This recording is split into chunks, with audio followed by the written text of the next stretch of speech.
Hi everyone, we are doing Storytime of the week. I don't like a long intro. My name is GeekyCassie. We played Last Stop. Let's get into it. Wait, hold that. It's Cassie Boom Bossy. I played Last Stop, which was developed by Variable State and produced by Annapurna Interactive, who have recently done Stray. I think they also did Her Story and What Remains of Edith Finch, which is also a great game. So it's a single player game, and even though it came out about a year ago, this is the first time that I've actually played the game.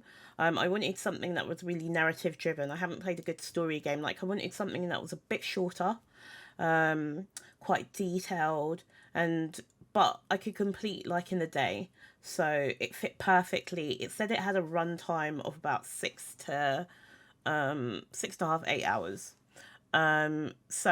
So you play as John, Donna, and Mina. Those are the main characters that you play as throughout the game, and they have like their each different stories, as you see here. Just like you can select them at each point. Yeah, I feel like some of the stories where they weren't like attached, but there was like just different crossovers. I'm gonna try not to make this as spoiler free as possible, but just more kind of go into like the gameplay, etc., and what the story was like. So yeah, I enjoyed some of the stories, and there was constant choices when it came to gameplay, but I don't know if it had any impact on the story, largely except for like the key parts, and perhaps like more towards the end. So, but there was stuff going on all the time. When it came to the characters, Donna is like a secondary school girl. She feels kind of stifled or strangled at home, and so she looks for adventure where she can. Her friends, Lord, her friends. Anyway, you also play as John, who has a daughter. Her guess is okay. I called her Shanice because all she does is yappa yappa yappa like a dog. Come on, Mom, leave the fella alone. They're so tight, doesn't your will get pinched? Shanice, shut it. And then you've got Mina. I'm really not going to go too much into Mina because I can't wait for you to meet her, the delight that she is. But yeah, I love a good story time, and I talk a lot throughout the breaks on the stream, and even I completed it in about 7 hours. So with all my like pausing and talking and getting people to make decisions, 7 hours runtime was quite good. I also love that it actually felt like London.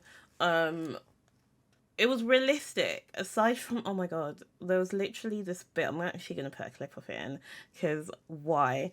It definitely, some of the slang definitely felt like it was written by, like, if the Glee cast went to visit the UK. No woman disrespects Spider. You've got bare bad things coming your way. Relax. Relax, Spider. Quite a diverse cast. And characters without it feeling like really pandery. It just was a realistic kind of view of what London was, or is. So yeah, I quite enjoyed that as well. It felt familiar, even though like the train stations aren't actually named after real stations. So I was like, all right, that must be Waterloo, that must be this, that must be that. So I quite liked how that was.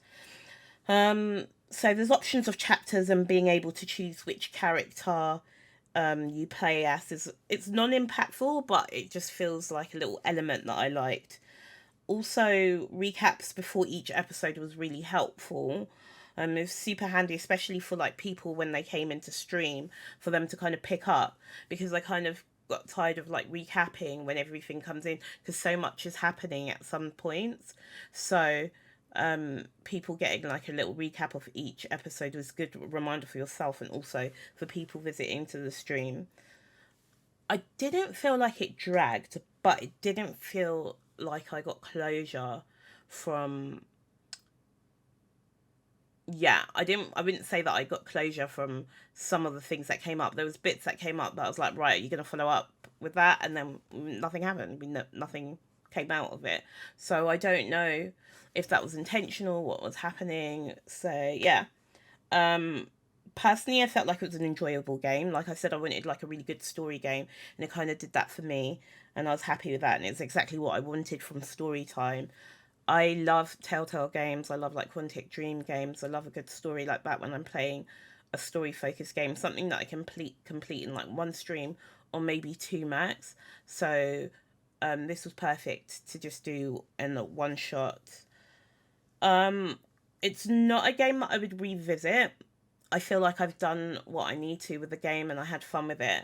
I know that there's different endings, so it's something that I would probably watch other people play and have fun with. And yeah, I think you can enjoy it in that way. Overall, it was a fun game, really enjoyable. The feedback was quite positive. I don't usually do like out of 10 because I find like it changes dependent on what it is, but instinctually, I would probably say it was about a 7 out of 10 for me. And yeah, if you've got any other games that are like that, I would love to know. But yeah, check out the gameplay here. If you want to see the full stream, I have the VOD of it. I've got it from beginning to end, but I've put some clips in here. And yeah, thank you for listening to my short review of The Last Stop.